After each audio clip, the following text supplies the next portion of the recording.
In this Elden Ring Nightreign video, we're going to be taking a look at Wylder and how to play him in combat. We're going to be going through things like his stats, his skills, what relics to use, what weapons to look out for, and how to use him effectively in a party. So if you're playing Wylder in Elden Ring Nightreign and you want to know how to play him, or maybe you just want some tips, maybe you overlook some things, this video is for you. So Wylder is a great all-around melee character, and he's particularly good for first-time players, particularly melee characters that, may have a harder time than ranged characters because they're in the thick of it. He's got a lot of HP, which makes him tanky and hard to kill. He's got a decent amount of stamina. Those things are very important. But he has very low FP, so he's not going to be using a lot of weapon skills, and he's not going to be spell casting. Additionally, because he has very good strength and dexterity, this allows him to use a wide range of melee weapons, because a lot of melee weapons in this game, particularly ones that deal physical damage, scale with either strength or dexterity or both, so he's going to be very, very effective with most physical damage melee weapons. However, he doesn't have great intelligence scaling, faith scaling, or arcane scaling, so he's not going to be good at spell casting, as I just mentioned, and he may not be good with like magic damage weapons or holy damage weapons or things like that. So typically you want to look for like either physical damage weapons or maybe like fire or lightning, since those typically scale with dexterity and strength as well. Unlike some other characters, Wylder's going to get a huge boost to his HP when you go from level 1 to level 2, so your first priority when playing him, when you land on the map, is to get up to level 2 very, very quickly. This will make him much more tanky, and you'll be able to take on some more content very, very quickly. So let's take a look at Wylder's skills. The first one is his passive ability, Sixth Sense, which allows him to cheat death a single time. This prevents him from dying once if he should take a fatal blow in combat. And this is one of the reasons this class or this character is particularly good for new players. They're going to be dying more often than experienced players because they just haven't learned the mechanics of the game yet. And what's really great about this is this ability can be used once before each death. So like assuming your character actually dies and then respawns, they'll have it again. Or if you pass through any site of grace, it'll replenish. So this means that if you're playing Wylder, you definitely want to run by every site of grace that you see, even if you haven't noticed if this is triggered or not, because maybe it triggered in combat and you just didn't notice, because sometimes it can be very difficult to see, and you can use this many, many times in one run. And again, this is used passively, so you don't have to do anything, and it will keep you alive. His character skill, Claw Shot, can grapple a foe and either pull that foe to him or pull him to that, depending on the size of that enemy. You can usually pull like humanoid or small enemies to you, but larger, heavier enemies, it will pull you to them. And you can also grapple onto the landscape to pull yourself further. And this can cool down about every 8 or 9 seconds, so it can be used pretty often. Additionally, it can guard break enemies that have shields sometimes, which is nice in order to get through them. And it deals a little bit of damage, so it can often kill weak enemies, particularly after you've gained a couple levels, because the damage will increase. You can actually hold the button in order to aim this as well, so you can move it around. What I really like about this skill is it allows you to get back into melee range of a boss without spending the stamina to sprint. Because if you spend a lot of stamina to sprint up to a boss and then have no stamina to block, dodge, or attack, you're in a bad spot. So this can alleviate some of that and get you, very close or into melee range of a boss quickly, allowing you to do damage. A lot of the bosses in this game are extremely mobile. It can be very, very hard on melee characters to keep up with them, and this is a very effective skill at doing that. Now, Wylder's ultimate art Onslaught Stake will charge up over time, and also as he attacks and defeats enemies, it will go up quicker. So what this does is it allows him to do like an Iron Stake explosion that does a lot of stance damage and does some damage to the target. This is really good on bosses and hard to kill enemies. For getting them to stance breaks, you can get a critical attack and get your team to just pile onto them while they're rendered effectively useless by just laying there on the ground or whatever.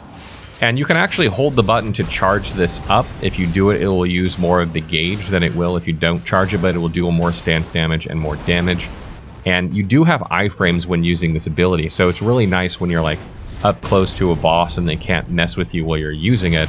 And sometimes you can tank through attacks using it, so it's a very good skill when you are facing an attack that's like right on top of you, you're not going to be able to get out of the way of. If you pull this out really quickly and hold it, you can just iframe through it, so that's something to keep in mind as well.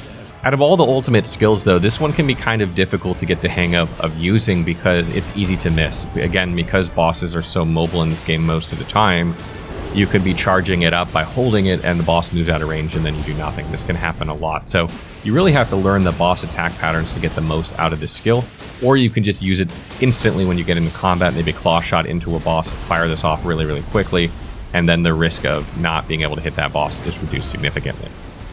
So when you're talking about weapons and passive effects for Wylder, obviously he's going to be wanting to use some sort of melee weapon. He's not going to be spell casting. And it's not a terrible idea to have like a bow as a backup weapon sometimes for like some fights where you can't get in range. But predominantly, he's going to be using melee weapons. And in my opinion, you want to look for melee weapons that have status effects on them. Maybe a variety of different status effects. Like you might be able to get one that has poison and scarlet rot on it, so you can apply both at the same time, or get a weapon that has bleed on it, like an Uchigatana or Nagakiba or Cross Naginata, something like that.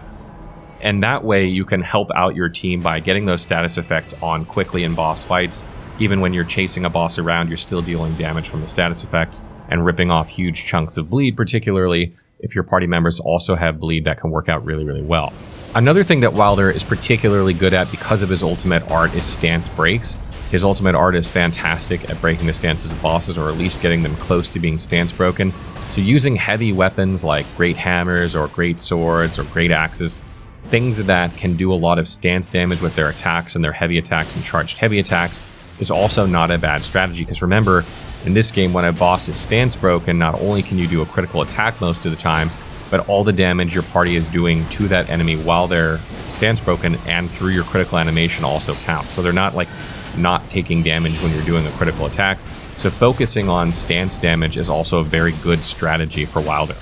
And another thing to note is that Wylder can tank very, very well. He is not a Guardian in terms of, his survivability, because Guardian can take less stamina damage when blocking, and has a very good utility ultimate for picking up characters that I think is very good for a tank.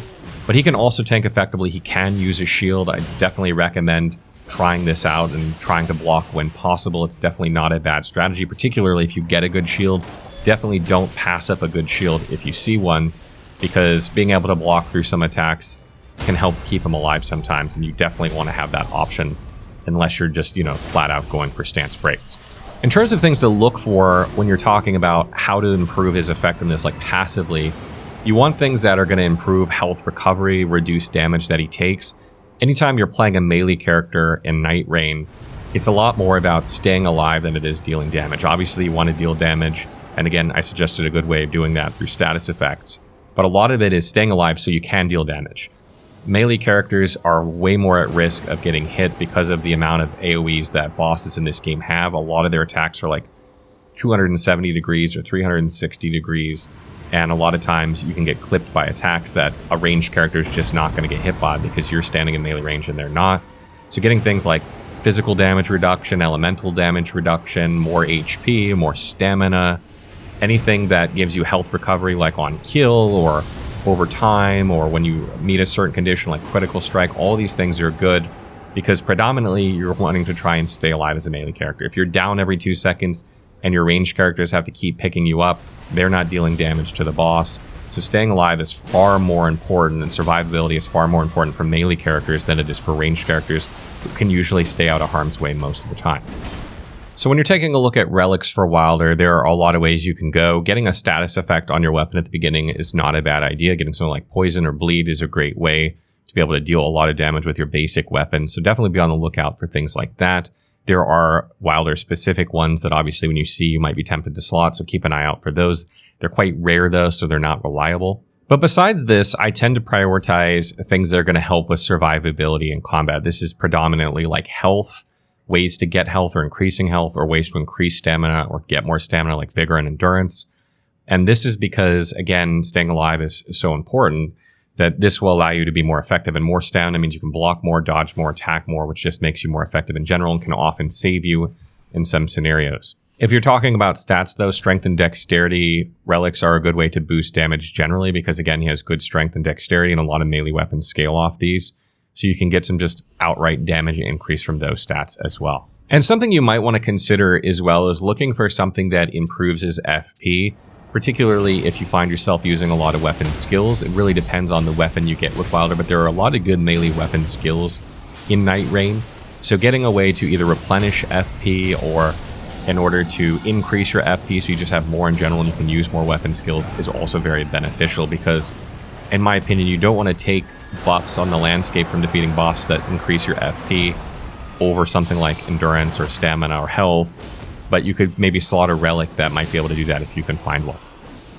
Now, when it comes to party composition for Wylder, he's another good class that can just fit in to just about any group. He can fit into 2 ranged characters. He can fit in a group with a Guardian or a Duchess and another ranged character. He fits in very, very well, in my opinion. And you should plan to build your character accordingly, though. For instance, if you have a Guardian in the group who's probably going to be tanking, you probably want to make your Wylder more of a stance breaker damage dealer rather than carrying around a shield or a great shield and trying to tank when you have a Guardian.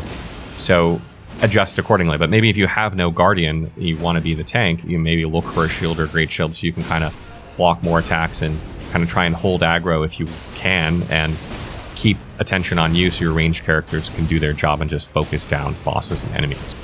So that wraps up my Wylder guide. I hope you guys found this one useful. There are a lot of great weapons for Wylder in this game that he can pick up, and he can use just about anything effectively, which makes him very versatile, and each time you play him, you're probably going to have a different build than the previous time, which is not always true with every character in this game. For instance, like Recluse and Iron Eye tend to play the same way most of the times. You play them regardless of what you pick up, but Wylder will play drastically differently depending on the type of weapon that you're playing with.